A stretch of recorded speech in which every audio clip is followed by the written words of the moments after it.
Hello everyone, Charles Watts here, the Arsenal correspondent at Goal, joining you over halfway through the international break. Not too long to go now. 6 days to Arsenal are back in action against Leeds on Sunday, hopefully when Mikel Arteta's side will get, let's face it, what was a horrible defeat out of their system against Aston Villa last time out before the break.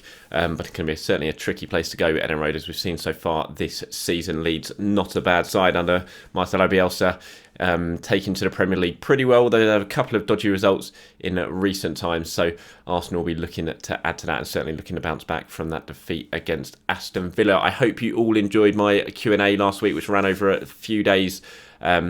It's always good to do one of those things, especially during the international break, and I will return to do another one fairly soon. So just keep an eye out on my Twitter, which is @Charles_Watts, and I will put a message out and just hit me with a reply, and I will try and do my best to get you included in the next Q&A. Before that, I just wanted to talk about this week, sort of look ahead about what's to come in terms of Arsenal. Go over a few things that's happened over the international break, team news as well, and just fill you in as best I can on anything that's happening at Arsenal at present. Thank you as always for watching these videos. I do appreciate it. If you're not a subscriber yet, then hit that subscribe button down there. Absolutely massive thank you to all over 40,000 subscribers now. Can't believe that in the space of just a few months. It seems like I started this channel and now I'm over 40,000 subscribers. So I do appreciate all your support and all your views and your watches and your likes, and please do continue to do those, and hopefully YouTube will continue to push me and more and more people can see these videos.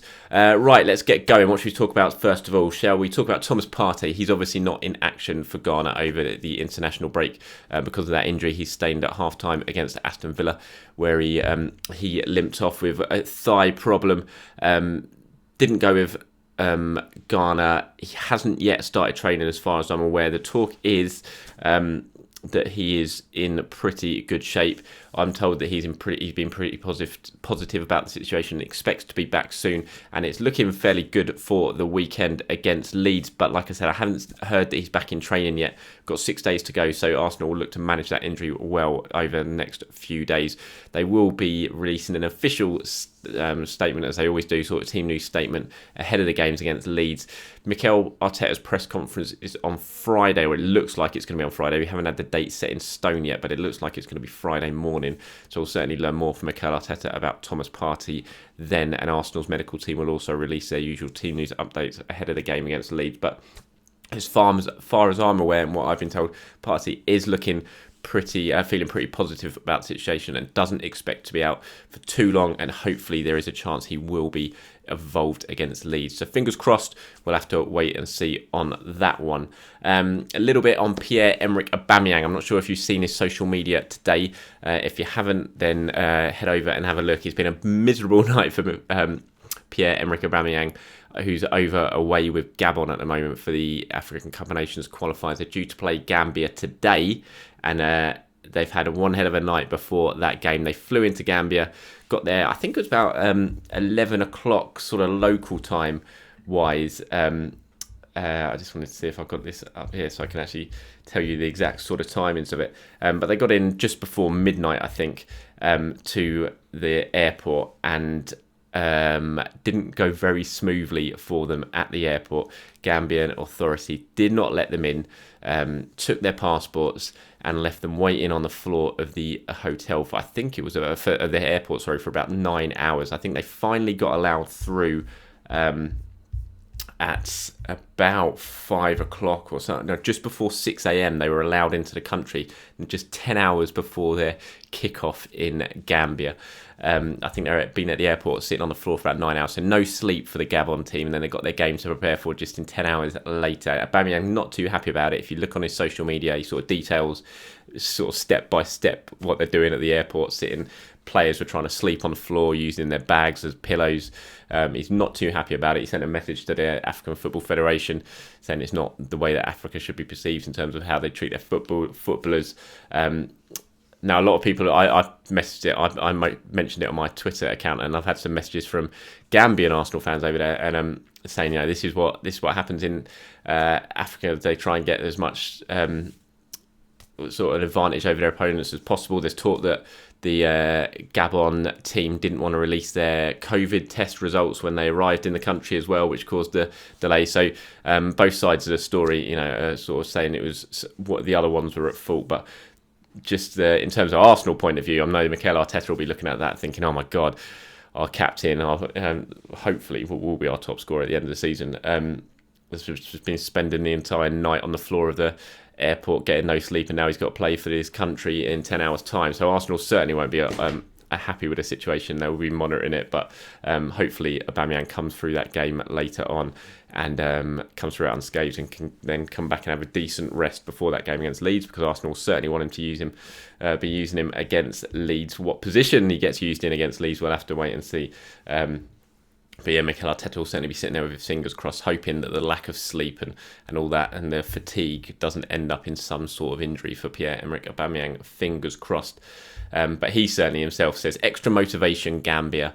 He says, I think one of his last Twitter posts or Instagram posts was said all the motivation we need to come and beat you now is what happened at the airport. So not the night that Pierre-Emerick Aubameyang probably was hoping for, but a good night for Bukayo Saka last night. The Arsenal teenager. England may have lost against Belgium. No shame there. Belgium, very good team, top ranked team in the world, obviously. England losing 2-0. Bukayo Saka didn't start the game, but he came on in the first half because of an injury to Ben Chilwell and did very, very well, adding to his really good performance against Ireland as well. So Saka's had a very good international break with England. His star continues to rise. What a player he is. Gareth Southgate was talking about him afterwards, said that there were several players who, it's the very early stages of their international career, who were excellent. Jack Grealish is the obvious one. His performance was outstanding, but I thought Bukayo as well, coming into the game like that as a young player against an experienced player like Thomas Meunier, he had an excellent game on the left and when he came into it. And so nice words from Gareth Southgate there to Bukayo Saka. He's had a very good international break, and he's going to come back to Arsenal before the weekend, certainly full of confidence. Given the games he's been playing, as long as he stays fit. I think England got the game against Iceland to come as well. Madness, this international break. 3 games being squeezed into it with players who have already been flogged to the death by their clubs during the international break because of the demanding schedule. It just seems mad to me. But yeah, Saka's had a very good international break and should come home full of confidence. Just wanted to talk a little bit about Willian. I'm not sure if you've seen it yet, but if you haven't, go to my social media accounts. You will see the piece I wrote about Willian yesterday.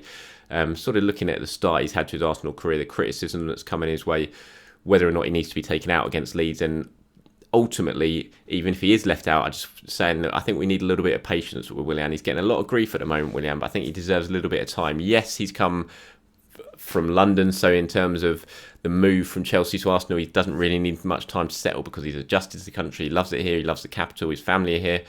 But I still think, he was so settled at Chelsea. He wanted to stay there. Obviously, he wanted that 3-year contract that wasn't forthcoming. So even though he's an experienced player and he hasn't had to move cities or countries, you still need to give a player a little bit of time to adapt to his new club and his new teammates, his new manager's way of thinking. So the piece I wrote was kind of about that yesterday, and I'll drop it in the description below as well if you want to have a read of it. It's just a little bit of call for patience for Willian, who I think is a very good player. He's not playing well at the moment. I don't think he should be starting at Leeds, don't get me wrong. I think Nicolas Pepe certainly deserves a run in the side now. It's getting very hard to justify starting Willian at the moment, as I've mentioned before. But even if he doesn't play against Leeds, it's not the end of the road for Willian at Arsenal. I don't think we should already be thinking, God, he's an expensive flop. He's another player on big money. He's going to be tied here for 3 years. I think you've got to just be a little bit patient with him. I'm convinced he will start to come good. He's not a bad player, Willian. He's shown that with Chelsea over the years. He's a decent player. He can do decent things. He can score goals. He can set goals up. And I think we just need to be a little bit patient with him and not certainly write him off just yet. Quick look on team news ahead of that game at Elland Road at the weekend. Now, I mentioned earlier talking about Willian. I think Mikel Arteta needs to make some changes ahead with that game against Leeds. Certainly in the front three, it's not working. I've said it before. I think it's time now for Pierre-Emerick Aubameyang to go as a central striker. I think Nicolas Pepe certainly deserves to come in on the right-hand side of the attack in replace of Willian. And I would place Bukayo Saka on the left side. I'd have a front three of Pepe, Aubameyang and Saka. See how that goes. I wouldn't go with the 3 at the back anymore. I'd go either 4-3-3 or 4-2-3-1. Probably 4-3-3 away at Leeds. If Thomas Partey's fit, I'd have Partey, El Neni, and then maybe Ceballos just ahead of him, if not Ceballos. And you could go with Willian as a sort of number 10 role, almost, or the most advanced of the 3, and give him a little bit of a roaming role to try and get on the ball and set things up for that front 3. But I think they do need to make some changes just because of the way Arsenal have been playing recently. It struggles for goals. That the result and the performance against Aston Villa warrants changes. I don't think you can stick with the same starting 11 after a performance like that. So I'm expecting changes, but in terms of who is and isn't available, it's looking fairly good for Arsenal at the moment. I've talked about Thomas Partey at the start of this video. Obviously, it's hopefully, fingers crossed, he will be okay to play against Leeds. We'll find out more on that later in the week. The other players who have missed out with injury recently, Reece Nelson was injured. He missed out against Villa before the international break. And I think he missed the Europa League game as well, didn't he? But he is back in training at the moment, so Reece is looking like he is fit and should be, technically available. Whether he gets included in the squad, probably not. But he is available, which is good news for him. Callum Chambers is getting close now for a return to Callum Chambers. We saw him playing against Gillingham in the EFL Trophy not long ago. Still too early to say he's going to come back and be in contention for the senior squad. Arsenal are going to ease him in, as they did with Rob Holding, as they did with Hector Bellerin, when they've both come back from their cruciate knee ligament injuries. So you've got to take a little bit of time with Callum and not throw him in too soon. But it's certainly progressing in the right way for Callum, and that would be a big boost for him. It would be a big boost for Arsenal. Whether potentially a loan option for Callum in January is a good thing. Get him out and try and get some football into his legs between now and the end of the season, and then come back to Arsenal in the summer and have a good go at trying to get in and around the first team. But that's for another day. But certainly good news for Callum Chambers. Pablo Mari now getting closer as well. We haven't seen Mari yet this season. Haven't seen him since that injury against Manchester City towards the end of last season. He's very, very close now to joining in with full training again. Martinelli we're getting closer to. That should be within the next month. We should see Gabriel Martinelli back in full training with Arsenal. Still, the timescale on him in terms of playing again is by the end of the year, but looking good for Gabby. So Arsenal, considering the demanding schedule they've had at the moment, considering how many players have been away, considering the whole COVID situation, squad-wise is looking pretty good, and Mikel Arteta will be happy with that. But you just got to keep your fingers crossed now for the rest of this week, because there's still internationals to be played. I've already talked about what's gone on with Aubameyang over in Africa. Players as well been playing a lot of football. Kieran Tierney's played huge amounts for Scotland in the last week. Real sort of emotional time for Kieran Tierney as well, with them qualifying for the Euros. Was then man of the match, I think, for Scotland in their Nations League game over the weekend. They've got one more match to go as well. So you hope Kieran Tierney needs to be wrapped up with cotton wool between now and then, but he probably will start again for Scotland. So Arsenal will be watching him very closely when it comes to fatigue. But fingers crossed they all come back, and if they do, then Arsenal will go into that game against Leeds on Sunday looking pretty good.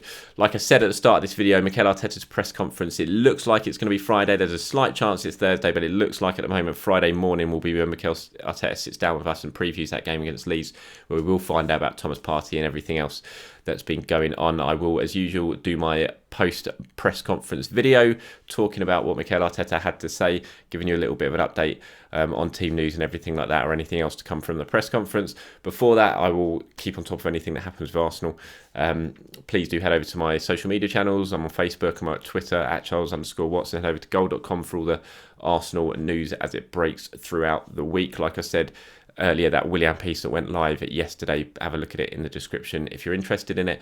Just my thoughts on why Arsenal need to be a little bit patient when it comes to the Brazilian. Thank you for watching, everyone. Do appreciate your support, as I said at the start of this video, and I will speak to you very, very soon. Have a good week.